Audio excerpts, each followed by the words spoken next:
Hi everyone, this video is about the upcoming roadmap of this channel, my upcoming Udemy course with some personal insights, why I do something and why I don't do something else. So I often get requests like, can you do a full course about topic XYZ? And as you can see, I only got a few longer videos. For example, my object-oriented programming course, this is the longest video I got, 2 hours and 24 minutes with 25,000 views and 99.4% likes. So okay, maybe you can guess how much money I make with that. So that's one of my best videos, and as you can see I make $110 for that. So I put around 30 hours into that course, so it is a lot of work for rather low pay, and this is one of my best videos even. So if you have a look at the other videos I make, I can show you like a new video, for example the model context protocol with like 1K views. Where is it? Here, MCP 2900, and this video made $8. So as you can see, there's a lot of effort going in these videos, and the pay of YouTube is rather bad, especially if you live in a high cost country like Germany. So I also can give you another statistics. I made $72 in the last 28 days. So yeah, that's how YouTube pays, and this is also why I don't want to put everything on YouTube. You probably also watch other channels, and there are very good channels, but of course many of them are quite clickbaity. So you probably saw a lot of thumbnails like these, and I could also make my videos around the newest benchmarks of models, but I think that's not very beneficial to add that to my content. So I prefer to make educational content with code to teach new concepts, and yeah, that's what I prefer.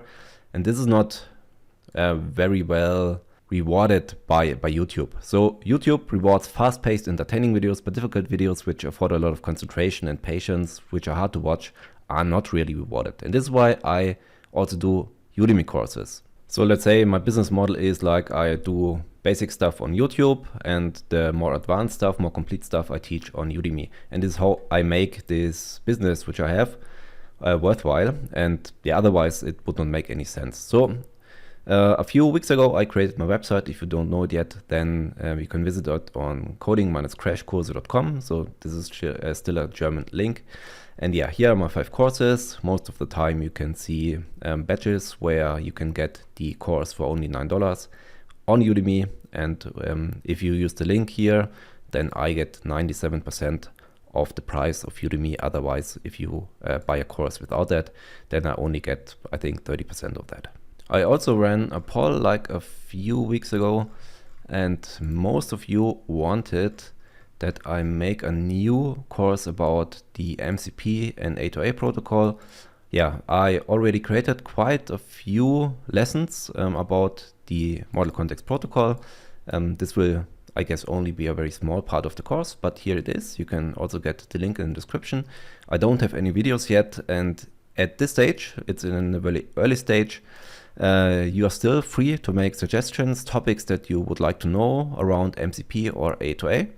So I can also show you a detailed overview, like the way I want to structure my course. So first I want to start with MCP, why we need MCP and what MCP is, just in theory, and then setup and project structure, how you clone the repository, set up your virtual environment, and so on. Then also a little bit of introduction to JSON-RPC 2.0, the essentials of the protocol, which under the hood makes MCP work. Then we start with the first MCP server, theory and practice, transport methods, different 3 kind of different transport methods we got with MCP, resources, prompts, and tools. So different kinds of stuff we can use with MCP, context, discovery, routes, then sampling, which are more advanced concepts, how we integrate that in LangGraph. Then we add authentication, fast API integration, composition of different MCP servers, which goes hand in hand with authentication. So you can set different levels of authentication for one MCP server by composition.